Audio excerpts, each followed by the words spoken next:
काली देवी मंदिर, प्रभु कामतानाथ भारद्वाज और यहाँ के सभी देवी देवताओं को प्रणाम कर कर मेरी बात की शुरुआत करना चाहता हूं। मैं जब यहाँ आया हूं तब महर्षि भारद्वाज, वाल्मीकि, महर्षि अत्रि, अगस्त्य और जिन्होंने रामायण को अमर कर दिया, संत तुलसीदास जी को प्रणाम कर कर मेरी बात की शुरुआत करता हूं। भाइयों बहनों, मैं चित्रकूट बांधा आया हूं। सबसे पहले आप सभी को पूछना चाहता हूं, संकट मोचन मंदिर, काली देवी मंदिर, प्रभु कामतानाथ भारद्वाज और यहाँ के सभी देवी देवताओं को प्रणाम कर कर मेरी बात की शुरुआत करना चाहता हूं। मैं जब यहाँ आया हूं तब महर्षि भारद्वाज, वाल्मीकि, महर्षि अत्रि, अगस्त्य और जिन्होंने रामायण को अमर कर दिया, संत तुलसीदास जी को प्रणाम कर कर मेरी बात की शुरुआत करता हूं। भाइयों बहनों, मैं चित्रकूट बांधा आया हूं। सबसे पहले आप सभी को पूछना चाहता हूं, अयोध्या में राम मंदिर बनना चाहिए था या नहीं बनना चाहिए था? जोर से बोलो, बनना चाहिए था या नहीं बनना चाहिए था? ये जो चुनाव है ना भाइयों बहनों, ये चुनाव आर.के. सिंह को सांसद बनाने का नहीं है। ये चुनाव राम भक्तों पर गोली चलाने वाले और राम मंदिर बनाने वाले के बीच का चुनाव है। मुझे बताओ, बांदा चित्रकूट वालों, आप राम मंदिर बनाने वालों के साथ रहोगे ना? जोर से बोलो, रहोगे ना? ये समाजवादी पार्टी, ये कांग्रेस पार्टी 70 साल तक राम मंदिर के मसले को लटकाती रही, अटकाती रही, भटकाती रही। यही समाजवादी पार्टी, इसकी सरकार थी, राम भक्तों पर, कार सेवकों पर गोली चला दी, सरयू खून से लाल हो गई और आज वो लोग हमारा वोट लेने निकले हैं। भाइयों बहनों, बांदा वालों, आपने आर.के. पटेल को जिताया, मोदी जी को दूसरी बार प्रधानमंत्री बनाया। 5 ही साल में मोदी जी ने केस भी जीता, भूमि पूजन भी किया और 24 जनवरी को प्राण प्रतिष्ठा कर कर जय श्री राम कर दिया।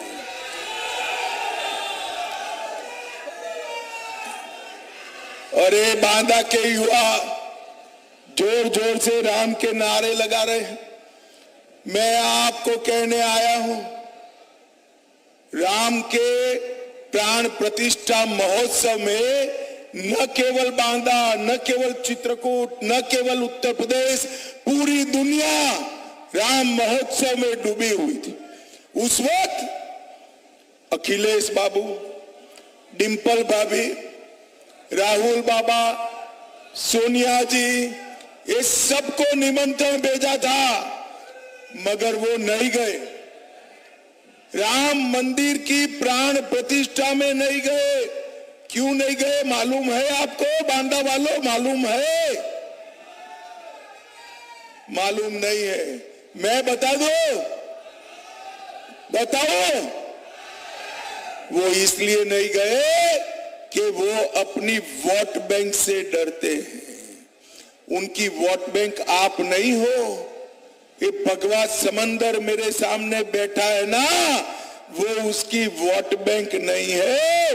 उनकी वोट बैंक वो घुसपैठिए है, घुसपैठिए है। उनके डर से वो नहीं गए।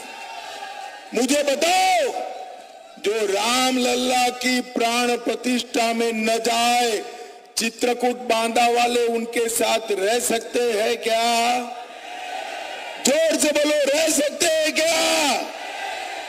भाइयों बहनों, इन लोगों ने वोट बैंक की राजनीति करने में कोई कसर नहीं छोड़ा है। भाइयों बहनों, मैं आज यहां से इंडी अलायंस वालों को पूछना चाहता हूं, ऐसा होने वाला नहीं है। 4 तारीख को तीसरी बार प्रधानमंत्री मोदी जी ही बनने वाले हैं। मगर मानो भाई, 1 मिनट के लिए युवाओं, 1 मिनट के लिए सोचो, इनको बहुमत मिल गया तो उनका प्रधानमंत्री कौन बनेगा? बताओ तो, है कोई? अरे चलो मैं बारी बारी पूछता हूं, बारी बारी। शरद पवार बन सकते हैं? माताओं बहनों, आप भी बोलना। गैस दिया, शौचालय दिया, गेहूं चावल दिया, आप आवाज नहीं निकालोगे चलेगा क्या? मेरा जवाब दीजिएगा। शरद पवार बन सकते हैं क्या? ममता बहन बन सकती है क्या? ये लालू यादव बन सकते हैं क्या? स्टालिन बन सकते हैं क्या? उद्धव बन सकते हैं क्या? जब पत्रकारों ने उनको पूछा आपका प्रधानमंत्री का प्रत्याशी कौन है, तो उन्होंने कहा हम 5 साल बारी बारी बन जाएंगे, हम 5 साल बारी बारी बन जाएंगे। अरे लालू बाबा, ये परचूरन की दुकान नहीं है, ये इतना बड़ा देश है। देश चलाने के लिए मजबूत प्रधानमंत्री चाहिए, 56 इंच के सीने वाला प्रधानमंत्री चाहिए। और माताओं बहनों भाइयों, ये 56 इंच के सीने वाला प्रधानमंत्री कौन है? जोर से बोलो, कौन है? और जोर से बोलो, कौन है?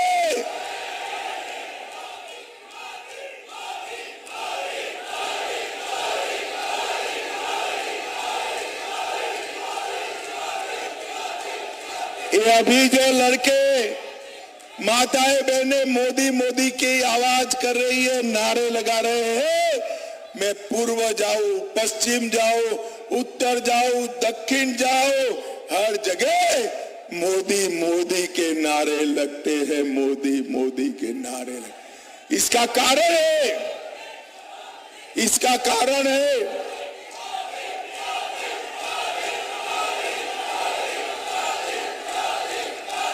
बोलो भारत माता की।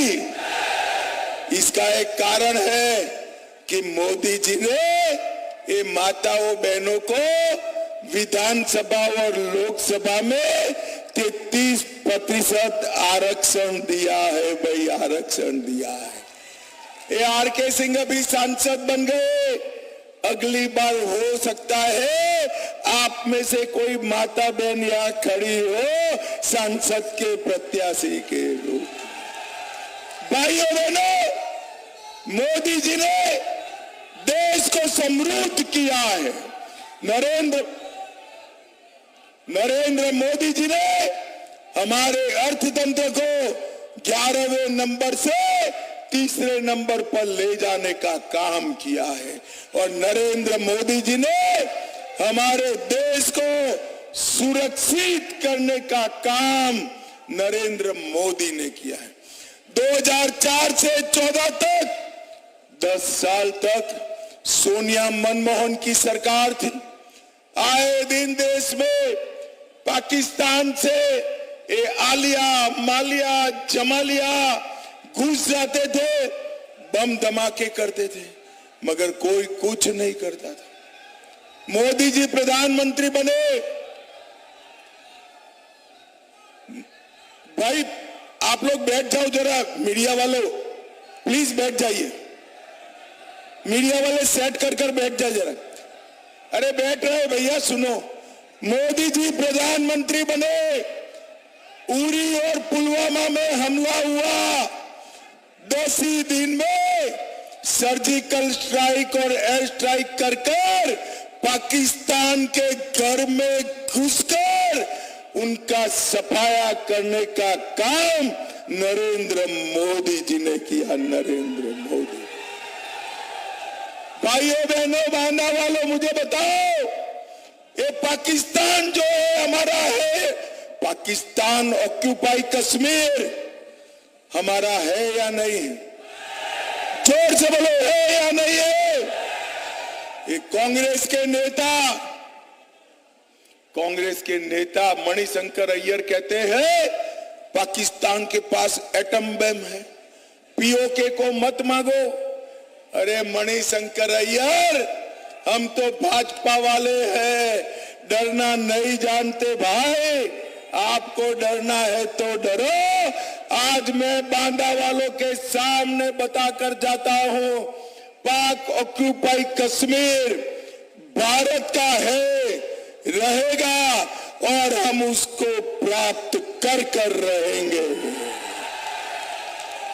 भाइयों बहनों, ये फारूक अब्दुल्ला और मणिशंकर अय्यर हमें डराते। आप एक बार मैं उनको कहना चाहता हूं, इस देश का प्रधानमंत्री नरेंद्र मोदी है। ये महान भारत देश को डरने की कोई जरूरत नहीं है, कोई जरूरत नहीं। मुझे बताओ, ये कश्मीर जो है हमारा है या नहीं है? अरे जोर से बोलो, है या नहीं है? ये खड़गे जी है ना, कांग्रेस वाले लड़कों, खड़गे जी जानते हो ना?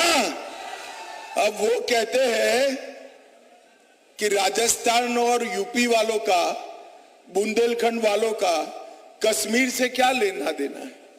अरे खड़गे महाराज, आप 80 के हो गए, मगर आपको मालूम नहीं है, देश को आप जानते नहीं हो, बांदा का बच्चा कश्मीर के लिए अपनी जान दे सकता है, जान दे सकता है। नरेंद्र मोदी जी ने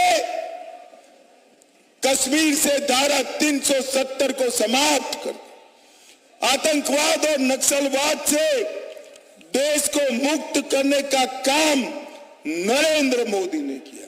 और भाइयों बहनों, मुकाबला किसके बीच में है समझ लो। एक गरीब के घर में चाय बेचने वाले के पिछड़ा समाज के बेटे के घर में पैदा हुआ नरेंद्र मोदी है, और दूसरी ओर इस चांदी के चम्मच के साथ पैदा हुए राहुल बाबा है, राहुल बाबा। आप किसके साथ हो भाई? किसके साथ हो? ये पूरा घमंडिया गठबंधन जो है वो परिवारवादियों का गठबंधन। वो अपने बेटों बेटियों के लिए राजनीति में काम करते हैं। शरद पवार अपनी बेटी सुप्रिया बहन को मुख्यमंत्री बनाना चाहते हैं, उद्धव जी अपने बेटे को बनाना चाहते हैं, स्टालिन अपने बेटे को मुख्यमंत्री बनाना चाहते हैं, ममता अपने भतीजे को मुख्यमंत्री बनाना चाहते हैं, और सोनिया जी अपने बेटे को प्रधानमंत्री बनाना चाहते हैं। अब बांदा वालों, जो अपने बेटों बेटी भतीजों के लिए राजनीति में हो, वो बांदा की माताओं बहनों का, युवाओं का काम कर सकते हैं क्या? जोर से बोलो, कर सकते हैं? बांदा वालों, देश की जनता का काम केवल और केवल नरेंद्र मोदी कर सकता है, नरेंद्र मोदी कर सकता है। भाइयों बहनों, मैं आज इस देश के 60 करोड़ गरीबों को नरेंद्र मोदी जी ने आगे बढ़ाने का काम किया है। मोदी जी ने 10 करोड़ से ज्यादा माताओं को गैस का सिलेंडर दिया। मोदी जी ने 14 करोड़ घरों में नल से जल पहुंचाया। मोदी जी ने 10 करोड़ से ज्यादा शौचालय बनाकर माताओं बहनों को सम्मान देने का काम किया। हर घर में बिजली दी, 5 किलो अनाज प्रति व्यक्ति प्रति माह Modi ji free of cost दे रहे हैं। इसके साथ साथ 5 लाख तक का स्वास्थ्य का सारा खर्चा अब नरेंद्र मोदी जी उठा रहे हैं। और भाइयों बहनों, मैं आपको पूछने आया हूं, बांदा वालों, कोरोना का दोनों टीका लगा है या नहीं लगा है? ऐसे नहीं मानेंगे भाई। जिसका दोनों टीका लगा है हाथ उठाओ जरा। सबको लगा है ना? 4 आना भी देना पड़ा है क्या? ऊपर से कॉफी पिलाकर मोदी ने टीका लगाया ना। और उस वक्त अखिलेश और राहुल बाबा क्या कहते थे? वो कहते थे ये मोदी टीका है, मत लगाइयो, बीमार हो जाओगे। अच्छा हुआ बांदा वाला राहुल बाबा का नहीं मानते, अखिलेश का नहीं मानते, सबने टीका लगा दिया। जब इन्होंने देखा कि सबने टीका लगा दिया, रात के अंधेरे में राहुल बाबा और बहन प्रियंका भी टीका लगाकर आ गई। बोली अरे शर्म करो, शर्म करो। देश जब कोरोना से लड़ रहा था, इतनी मजबूती से लड़ रहा था, उस वक्त आप राजनीति कर रहे थे। मैं आज आप सभी को कहने आया हूं, भाइयों बहनों, ये लोग देश को बचा नहीं सकते हैं, देश को आगे नहीं ले रहे थे। भाइयों बहनों, मैं आज आपका यहां सपा की भी बात करने आया हूं। मुझे बताओ, ये पूरे बुंदेलखंड में सपा के जमाने में बड़े बड़े गुंडों का राज होता था या नहीं होता था? गैंगे चलती थी या नहीं चलती थी? अपहरण होते थे या नहीं होते थे? फिरौती ले जाती थी या नहीं ले जाती थी? पूरे यूपी में दंगे होते थे या नहीं होते थे? हमने 2017 में आपने भाजपा सरकार बनाई, योगी जी मुख्यमंत्री बने, सारे गुंडों को उल्टा लटका कर सीधा करने का काम योगी आदित्यनाथ ने किया। और मोदी जी ने यहां पर बुंदेलखंड में बुंदेलखंड एक्सप्रेस बनाया, केन बेतवा जोड़ने का काम हो रहा है, डिफेंस कॉरिडोर आया है। मैं आपको वादा कर जाता हूं, आप मोदी जी को तीसरी बार प्रधानमंत्री बना दो, बुंदेलखंड का एक भी खेत ऐसा नहीं होगा जहां केन बेतवा का पानी पहुंचा न हो। ऐसा एक भी 35,000 करोड़ रुपयों से केन बेतवा का काम नरेंद्र मोदी जी ने चालू किया है। भाइयों बहनों, आज मैं आपको यहां कहने आया हूं, बांदा के अंदर ये आरके सिंह ऐसे आपके सामने हाथ जोड़कर खड़े हैं ना, इतने सीधे साधे व्यक्ति नहीं है। आप इनको ढंग से जानते नहीं हो। जब बांदा का विकास का बात आता है, बांदा का डेवलपमेंट का बात आता है, मेरे जैसे मंत्री से भी झगड़ा करने लगते हैं आपके सांसद। और आरके सिंह ने 46,000 करोड़ केन बेतवा लिंक चित्रकूट को दिलाने के लिए बहुत बड़ा काम किया है। बांदा से चिल्ला यमुना घाट तक 4 लेन रोड स्वीकृत कराया, बेड़ी पुलिया से राम घाट तक के मार्ग का चौड़ीकरण कराया, बुंदेलखंड एक्सप्रेस से क्षेत्र की कनेक्टिविटी को सुधारने का काम किया। झांसी मानिकपुर, खेरार मानिकपुर दोनों रेलवे को अब कोयले से नहीं चलानी पड़ती है, विद्युत से चलाने का काम किया। और विदेश आपको जाना हो तो बांदा में ही पासपोर्ट का केंद्र शुरू करने का काम आर.के. सिंह ने किया। देवांगना की हवाई पट्टी, एयरपोर्ट बन रहा है, कलिंजर महोत्सव, उसको मान्यता दिलाई, डिफेंस कॉरिडोर, यहाँ तोप के गोले बनने वाले हैं। युद्ध हुआ ना युद्ध, तो ये बुंदेलखंडी गोले से पाकिस्तान की हवा निकालने का काम हमारी सेना करेगी। रानीपुर सेंचुरी टाइगर रिजर्व, उसको विकसित किया, राम घाट का सौंदर्यीकरण किया, बांदा से करबई तक 4 लेन रोड बना, 175 करोड़ से Tanda Banda highway, railway flyover bridge बनाया और 1,20,000 गरीबों को घर दिया, 2,45,000 माताओं को गैस दिया।